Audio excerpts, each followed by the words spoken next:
sa orasyon. Nagsilang po ang oras nila eh. Binigay sa akin po. Dala mo. Sa huli ko. Ano salita?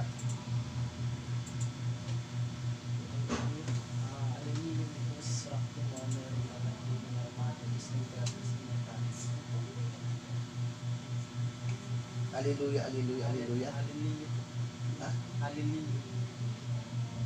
Ito si Surak yung mga meron na natin yung mga matatagis ng gratis ng tax.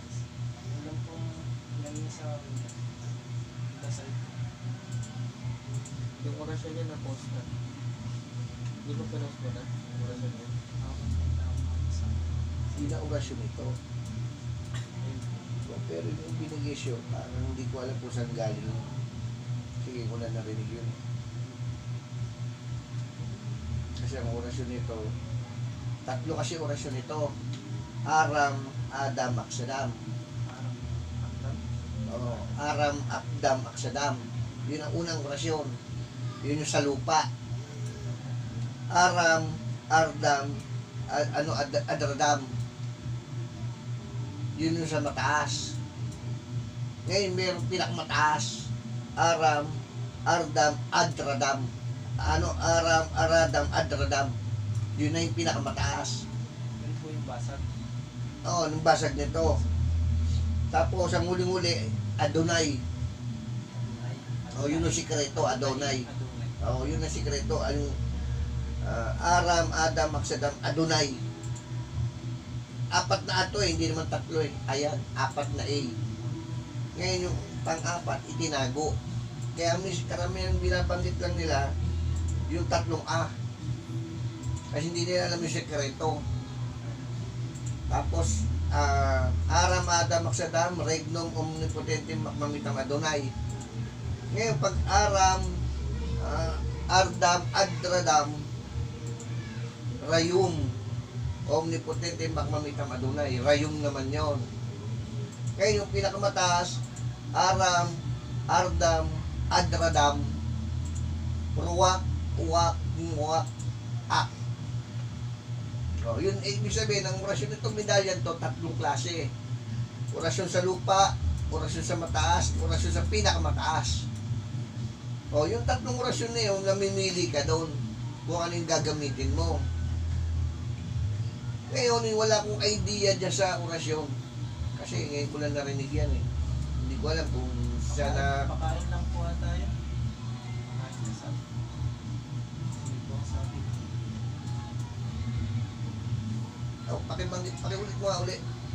Hallelujah, may si Surak yung mga meron na natin yung mga matatagis ng gratis ng tax.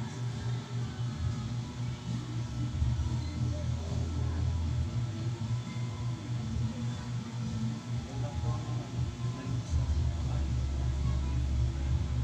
Pagkain. Okay. Ay ka, bibigyan kita ng sample. Pakakainin kita ng papakainin, hindi ko maalam pangalan mo. Kung ano itatawag ko sa'yo. Papayag ka. Oo. Dapat yung letra na tatlong A. Kasama po. Ah, Kasama po. Pakain. alam mo, ilan taon ka na? 27? Alam mo, ganito yan eh. Busog siya. Siya sabi mong pagkain. Paano kung andyan niya mayroong tinatawag na panganib o kapahamakan? O may nag-aabang sa'yo o bago ka manahog ng bahay, ano bibigkasin mo salita?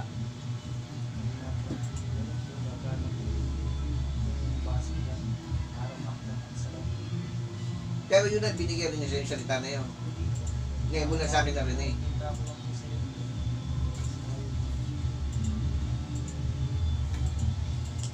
Kasi dapat, pag nag-ano sila ng gamit, kinukumpleto nila. Kasi bibigyan ka ng pagkain, sabihin natin buhay. Oo, saan doon na tayo buhay? Halimbawa lang. Paano kahingis ng kaligtasan sa kanya? Sino tatawagan mo? Diba? Dapat ganun. Pag binigyan ng gamit ang isang tao, ibibigay mo muna unang-una yung orasyon. Tapos yung sinasabing pagkain, yung debosyon. Deng, O, ilang naman bumili ka namin ng ito, ilang tinapay, Panginoong saka, Maria. ano, bumili ka ng trantang pandesal sa cream top na tagti 20 para pa yung plano ng kape yan. Hinihilan daw po ako ng kwento. Kahit ka na? 30 pandesal, tapos yung Hindi ganun. top, yung tagti 20 yung cream top. Ang bisa ng medalya, kahit anong medalya ang bisa, Bago pa unang-una dapat alam mo anong pangalan niya ng medalya o yung orasyon. Orasyon.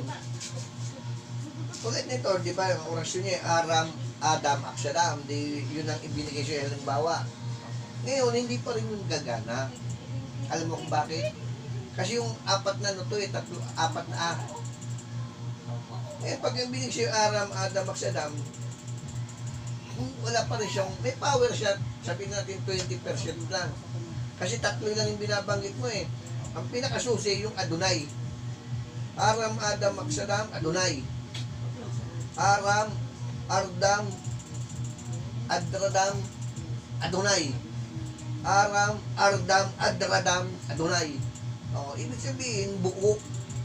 Ngayon, ang pinakasusi nila, pag binanggit mo yung apat na ano yan, nasusi yung Roma. Kaya lang sa magkakaibang kinalalagyan. Merong Regnum, Omnipotente, Makmamitam Adonai. Meron naman Rayum, Omnipotente, Makmamitam Adonai. Meron naman yung Rex, Mitam, Makmamitam Adonai. O, iba rin naman yung Ruak, Muak, Ruak, Uwak, Muak, Ak. Ibig sabihin, marami ka ng basa yan. Maraming orasyon to.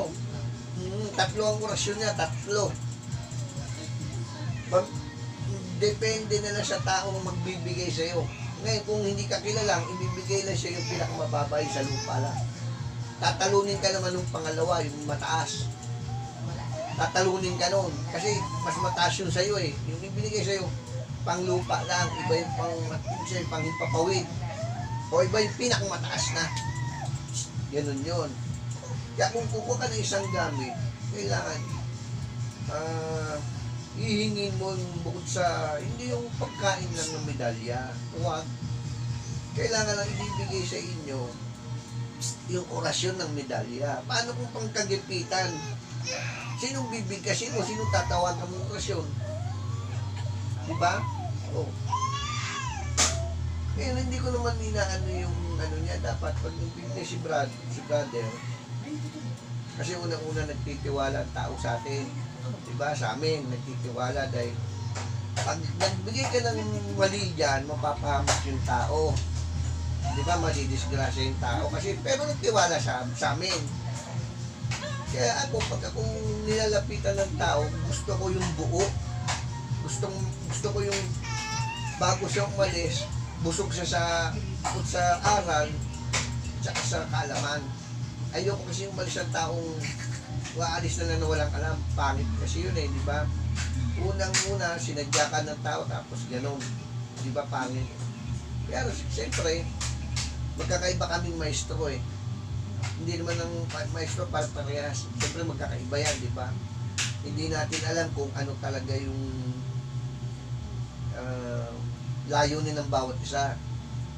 Ngayon ito, sabihin natin, pag nabuhay mo yung salita na yun,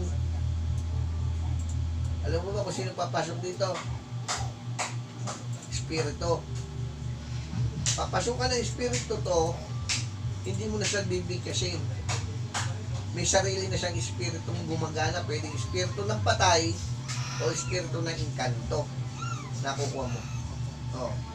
Pag yun ang pumasok sa iyo, dadasalin mo yung pagkain yung sinasabi mo. Ang pagkain ng papasok na espiritu nito, yung orasyon na dinadasal mo, yun ang pagkain ng espiritu. O, natatanda mo ba yung sa video ko na pag ibinaw mo isang medalya sa malalim, espiritu ng patay. Ang mahal na araw yun, di ba? Pag ibinaw ng mababaw, espiritu ng inkanto. Ngayon, pag hindi mo siya ibinaw, meron kasing orasyon na panawag sa mga espiritu. Tulad yan, di ba? Uling-uling, mortalis. Di ba? O ngayon, pag sinabi immortalis, kung susumahin mo, pag-iisipan mo, malabo ka naman maging immortalis. O, di ibig sabihin ng tatawagang mga espiritu ito, mga immortal.